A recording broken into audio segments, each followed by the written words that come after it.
Hi. ஒரு குட்டி story பற்றி பேச போகிறேன்.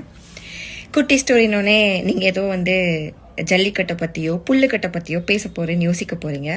அதை பற்றிலாம் நான் பேச மாட்டேங்க. பிகாஸ் ஆஃப் அதோட காப்பிரைட்ஸ் என்கிட்ட கிடையாது.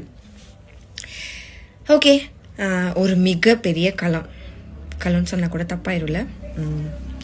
ஒரு மிக மிக மிக மிக பிரம்மாண்டமான ஒரு இடம். அந்த பிரம்மாண்டமான இடத்துல ரொம்ப அழகாக ரொம்பவே வேல்யூபிளான ஒரு பொருள். அந்த பொருள் ரொம்ப பொக்கிஷமான ஒரு பொருள் கிடைக்குது.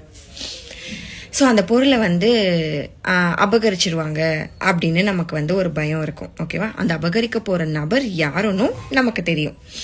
ஸோ ஒரு புத்திசாலி என்ன பண்ணுவான், அந்த பொருள் மேலேயே அவனோட ஃபுல் ஃபோக்கஸ்மே வச்சுட்டே இருப்பான். அந்த பொருள் நம்மளை விட்டு எங்கேயும் போயிடக்கூடாது, அந்த பொருளை யாரும் எடுத்துடக்கூடாது அப்படின்னு சொல்லி அவனோட முழு கான்சன்ட்ரேஷனும் அந்த பொருள் மேலேயே இருக்கும். இது ஒரு புத்திசாலி பண்ணுற வேலை. அதுவே இன்னும் கொஞ்சம் புத்திசாலியாக இருக்கான் பார்த்தீங்களா, அவன் என்ன பண்ணுவானா, அந்த பொருள் மேலேயும் அவன் ஃபோக்கஸ்டாக இருப்பான், ப்ளஸ் அந்த நபர் மேலேயும் அவன் ஃபோக்கஸ்டாக இருப்பான்.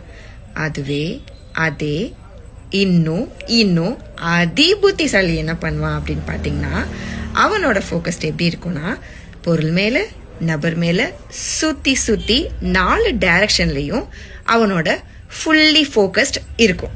அவனோட ஃபுல் ஃபோக்கஸ்டுமே எப்படி இருக்கும், இந்த 4 டைரக்ஷன்லேயும் இருக்கும். ஸோ இது அதி புத்திசாலி பண்ணுற வேலை. So what I am saying, moral of the story என்ன சொல்ல வருது அப்படின்னு பார்த்தீங்கன்னா, நீங்களே சொல்லுங்களேன், எவ்வளவோ பண்ணிட்டீங்க, இதை பண்ண மாட்டீங்களா? நான் கமெண்ட் பண்ணுறதை பற்றி சொன்னேன். கமெண்ட் பண்ணுங்க, பார்க்கலாம்.